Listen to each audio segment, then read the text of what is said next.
¿Alguna otra intervención? Magistrado Salvador Nava Gomar, por favor. Gracias, presidente. Con su venia. Me parece a mí que la propaganda electoral debe propiciar el debate público informado sobre temas que son de interés general para la población. En este lastimado país por la corrupción hay pocos temas que sean tan de interés general para la población como la misma.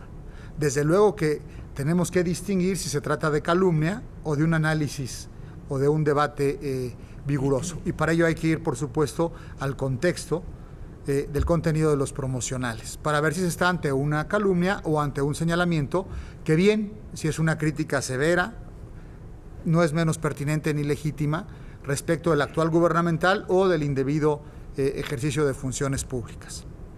Me gusta citar, lo he hecho mucho en asuntos relacionados con este tipo de cuestiones, la Convención de Naciones Unidas contra la Corrupción, porque esta considera como una finalidad legítima del Estado promover en la integridad la obligación de rendir cuentas y la debida gestión de los asuntos. Y en su artículo 13 destaca esta convención la importancia de dar participación a la sociedad en la prevención y lucha contra la corrupción y para sensibilizar a la opinión pública respecto de la existencia, causas, gravedad de la corrupción, así como la amenaza que esto representa. Entiendo que esto implica, entre otras medidas, aumentar transparencia y garantizar el acceso del público a la información sobre estas cuestiones. En este sentido, el spot en cuestión, o los 3 spots que se replican, 2 en radio y 1 en televisión, me parece que no calumnia y que sí pone en entredicho algunas cuestiones de la candidata Blanca Alcalá. Y me parece que las cuestiones que pone el spot en su prosa son sanas para que se debata al respecto. Me permito leer el contenido del spot.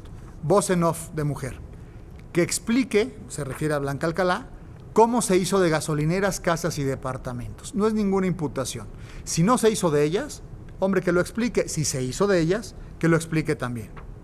Con tan solo un sueldo de funcionaria. Me parece que esto está justamente en el contexto de lo que señala la Convención de Naciones Unidas y también la Interamericana para el combate a la corrupción, en el sentido de hacer del interés de la opinión pública y poner en el conocimiento de la opinión pública algo que puede considerarse una corrupción o no. Que nos explique o es inexplicable. Así es, Blanca no es tan blanca. Hace un juego de palabras con el nombre de la candidata. Creo, con mucho respeto a lo que dijo la señora magistrada Lanis, que no hay ninguna discriminación y ninguna violencia política por razones de género.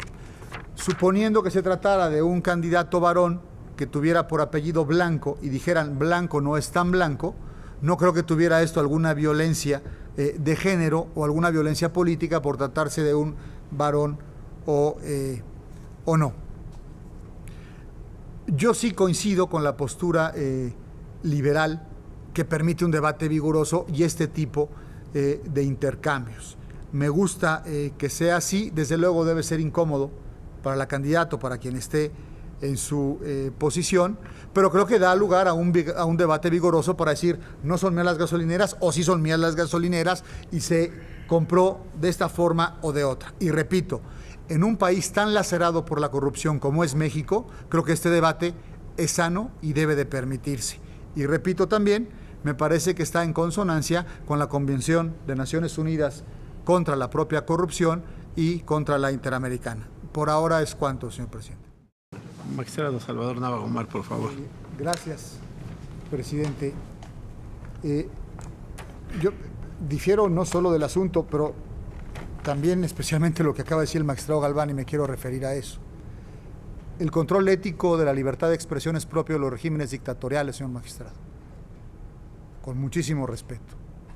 Son argumentos que decía Fernando Franco en España, Mussolini en Italia, y no se permite la expresión, Francisco Franco, perdón usted, Mussolini en Italia, porque no se permitían ciertas expresiones por considerarlas que carecen de ética.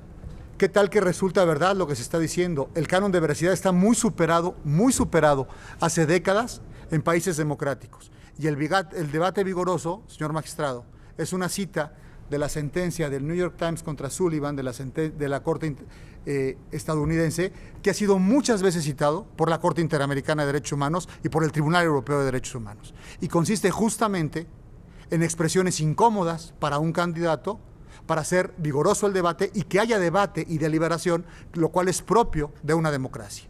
El control previo es propio de los regímenes dictatoriales. La democracia se garantiza, entre otras cuestiones, con la libertad de expresión de los contendientes. Si no partimos de ahí, hay poco que debatir. Por ahora sería cuánto, señor presidente. Por favor. Gracias, señor magistrado. Gracias, Habló usted magistrado. de canon de velocidad y de falta de ética, y estamos hablando de spots y de libertad de expresión. Cualquier control sobre ello, previo o ex post, es verdad que yo dije previo, es contrario a los cánones de una democracia. Eso dice la Corte Interamericana de Derechos Humanos, el Tribunal Europeo de Derechos Humanos, la Suprema Corte de México y este tribunal en muy variadas ocasiones, justamente haciendo alusión al debate vigoroso. Es cuanto por ahora, señor presidente. Magistrado Navagomar. Sí, dije que yo introduje lo de control previo, dije que el control ético o el canon de veracidad es ajeno al debate en una democracia. El magistrado Navagomar. Perdón, después el magistrado, qué amables. Para hechos sobre lo que dijo la señora magistrada, porque me parece que diferencia muy bien los dos temas en debate. Sobre el primero, a mí me parece que es sano hablar de corrupción y que no hay imputaciones en este spot, sino cuestionamientos.